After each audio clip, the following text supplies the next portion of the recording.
folks, it's me again. What am I doing? This is going to be the Monday What's New. What's new? It's raining out. I went and put the garbage out by the road, and a car drove by and literally almost doused me with water.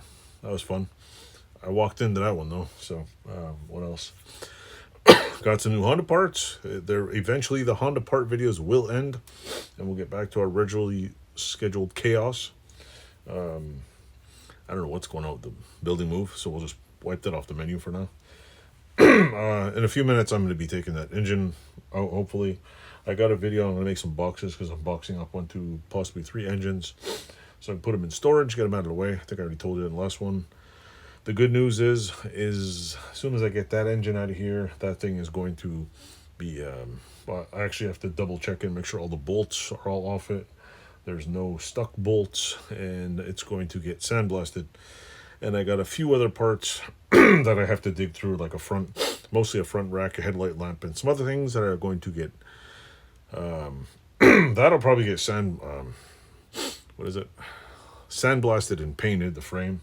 There's a few things I'm sending out for sandblasting to come back to me so I can repair a few spots and then get it painted. Some of the stuff I'm just having sandblasted and painted and see what the thing is. So I'm probably going to get the headlight shroud and 1 or 2 racks repainted.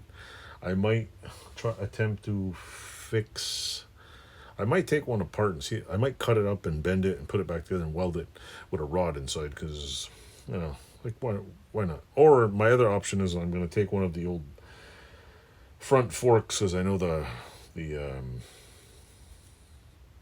frames bolt on there, so I might take the forks on there, take the old frame and try to make me a nice little armored front deck on there, so when my kids smash into a tree, I don't have to fix a nice new one. I can just what do you call it, have a nice really strong one.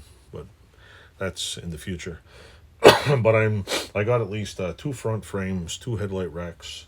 There's not much to send out. There's a whole rear rack I want to send out, and I don't know if I want to like go for perfect, but I might. There's one significant dent. I want to just put some weld in there, fill it up. I'm not JB welding it. I'm just going to put a couple of spot welds, grind it back down, and then just send it out for paint.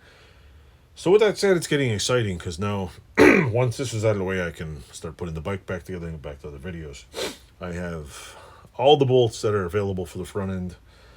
I have the new bearings for the front end. I got a whole bunch of triple tree goodies. I got a brand new set of OEM Honda fork boot covers. I don't know, I might need the little clips.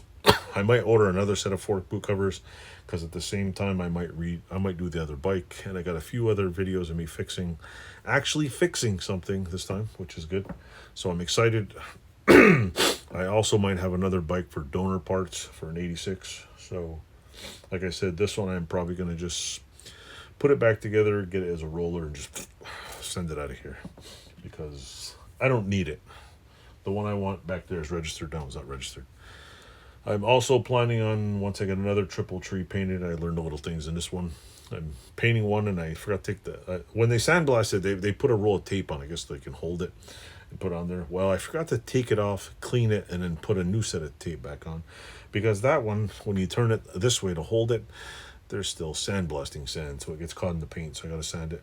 So far I've done 2 coats of paint. It's been way too humid, so I've been doing a little blast here and there. It actually came out pretty good, so I might have 87 in the storage thing. I might, after this frame is gone, I'm going to pull the 87 in here, take it, and I don't know, I might stick those. I have a good set of old fenders. I might put the old set of fenders, or I might put it on my 86. I haven't decided, but one of them is getting a brand new set of fenders.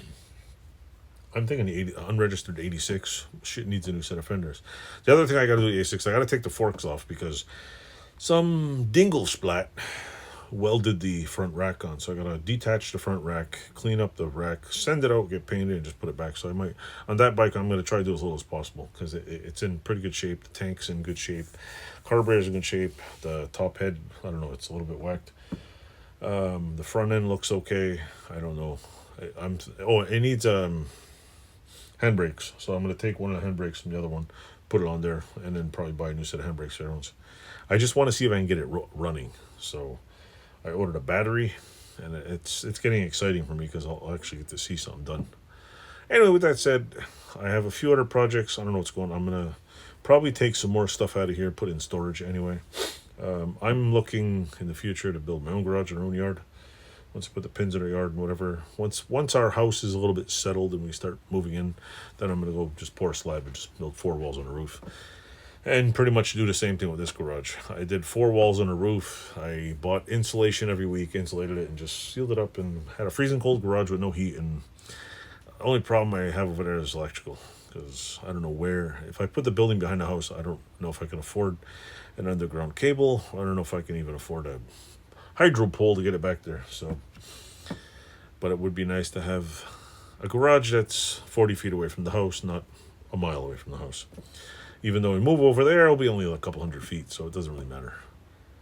With that said, that's my long-term goal with this channel. I'm gonna build a new garage, get it all set up properly, and maybe turn this place into I don't know what the hell I'm doing. So it's all whatever. It's all, what do you call it? What's that saying? It's just up in the air. So that's pretty much it. I haven't bought anything like exciting either. There's been no good flea markets. The local antique places all suck. I was gonna buy a Gerstner toolbox because there was one cheap, but I'm like, I don't need a goddamn Gerstner toolbox. I almost bought a. I might go if it's still there. Go back. I almost bought a Kennedy toolbox that needs a little bit of adjustment for my machinist tools, because every machinist has Kennedy toolboxes. Yeah, it seems like nobody ever uses them, but I do have a black toolbox over there. It's the top half. I'm gonna probably put it next to that one, because I bought it just for my milling machine, or maybe I bought it just for my lathe tools to put in it. It's got 3 or 4 drawers. They're about this high, and it's enough. I don't have a lot of lathe tools, so I don't need a lot of it. So with that said, we're cooking with some gas. I'm getting excited. I'm probably only gonna be in here about 2 days a week working, because it's I don't know. I seem like I had like more energy during the pandemic, but then again, I was able to sleep until 12 o'clock in the afternoon and stay here till midnight. So lately, it's staying here till midnight, get up at 7. So I have an option: do I burn myself out and like tired, or make it up or do I just do regular hours? With that said, I got to figure out where all my wrenches are and get this done so I can get out of here. So thanks for watching. Like, subscribe, and if you're my 1541 subscriber, I love you. Yay. Push some buttons. Tell your friends. Watch my stupid shorts. And thanks for watching. Can't believe I even have subscribers still. So thanks for watching.